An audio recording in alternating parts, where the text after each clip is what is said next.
I thought I knew my life. I thought I knew my marriage, my children, my family. I had built a life over 12 years with Claire, the woman I believed I would spend forever with. She was everything I could have hoped for, charming, intelligent, loving, and to the outside world, perfect. Our children were the centerpiece of our lives, the proof of our love. Or so I thought. It all started innocently enough. A routine checkup at the doctor's office led to a suggestion: a DNA test for our children, just to confirm genetic health markers and rule out hereditary issues. I agreed. It seemed harmless, a precaution, a curiosity. I never imagined the test would shatter everything I believed. Weeks later, the results arrived. I held the envelope in my trembling hands, not expecting the horror that awaited me. As I read through the pages, my chest tightened. None of the children I had raised, comforted, and loved were biologically mine. Every marker, every comparison, every calculation confirmed it. At first, I refused to believe it. There had to be a mistake. I read the report 3 times, each time hoping for some clerical error, some oversight. But the truth was inescapable. My wife had cheated. Not once, not just before marriage, but repeatedly. Every child I had nurtured, every sleepless night, every birthday, every milestone, was built on a lie. Shock gave way to a cold, simmering fury. The betrayal wasn't just emotional, it was genetic, undeniable, irreversible. I felt like the ground had been ripped out from under me, and yet amid the pain a clarity emerged. I had to act, but I needed to do it carefully, methodically. This wasn't just about revenge, it was about reclaiming my life and protecting the truth from further manipulation. I began quietly, collecting evidence. Old messages, hidden accounts, receipts, photos, anything that confirmed Claire's affairs and timing. Each piece reinforced the same devastating conclusion. She had been unfaithful during conception, during pregnancies, and she had hidden the truth from me for years. I cataloged everything meticulously, knowing it might be needed later. Then came the hardest decision of my life. I couldn't stay. I couldn't continue raising children that weren't biologically mine while living under a roof of lies. I loved them. They were in many ways innocent, but I could not remain in a life constructed on deception.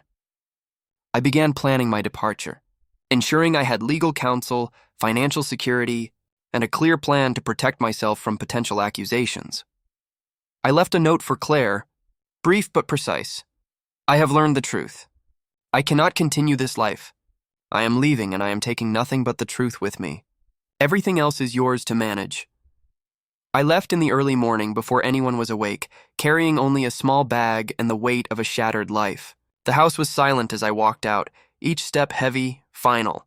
The aftermath was immediate. Friends and family were confused, Claire frantic. She called repeatedly, texted endlessly, and tried to manipulate the situation. But I had made the decision calmly, methodically. I did not engage. The DNA results, the evidence of her affairs, and my decision to leave spoke louder than any confrontation could. Over the following weeks, the story unfolded publicly.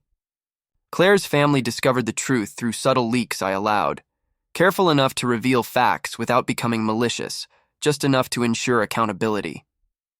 Friends expressed shock, disbelief, and sympathy.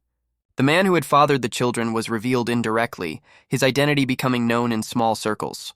Her reputation crumbled, not through public spectacle, but through truth and consequence. I learned a hard lesson about betrayal, love, and trust. The children I had raised were innocent, yet my heart could not ignore the foundation of lies beneath them. Staying would have been an act of denial. Leaving was an act of survival. I did not abandon responsibility for the truth. I ensured it was documented, undeniable, and in the hands of those who could manage the consequences properly. In the months that followed, I rebuilt my life cautiously. Therapy helped me process grief and betrayal. Friends and family provided stability. I focused on work, hobbies, and self-care. Slowly, the fog of disbelief and pain began to lift, replaced with clarity and purpose. I learned to live in a world that had changed irrevocably, understanding that closure comes not from revenge alone, but from truth, dignity, and decisive action. Claire reached out occasionally, sometimes apologizing, sometimes begging, sometimes attempting to manipulate. I responded with silence. I had no words that could undo the betrayal. My departure, my decision, and the careful handling of evidence spoke louder than any argument. Years later, I look back not with anger, but with clarity. I left because I had to preserve my integrity. I left because living a lie was unbearable. I left because truth once revealed cannot be ignored. My life is rebuilt slowly, cautiously, but with a foundation of honesty I once believed impossible. The hardest part was loving children who were not mine and still choosing to leave. But I realized that love without truth is fragile, and raising someone's children under a lie is an injustice to both them and myself. My departure was not cruelty. It was an assertion of reality, accountability, and self-respect. In the end, betrayal does not always announce itself loudly. Sometimes it waits quietly, hidden behind smiles and reassurances, until a single revelation, like a DNA report, changes everything. My revenge was subtle, not public humiliation, but decisive exposure, leaving consequences in its wake. Claire's life, relationships, and reputation were forever altered. My life, meanwhile, began anew, rebuilt on a foundation that could not be shaken by lies. I did not seek revenge through anger, violence, or spectacle. I sought truth, justice, and closure. And in leaving, I discovered freedom, dignity, and the ability to move forward unencumbered by the weight of betrayal.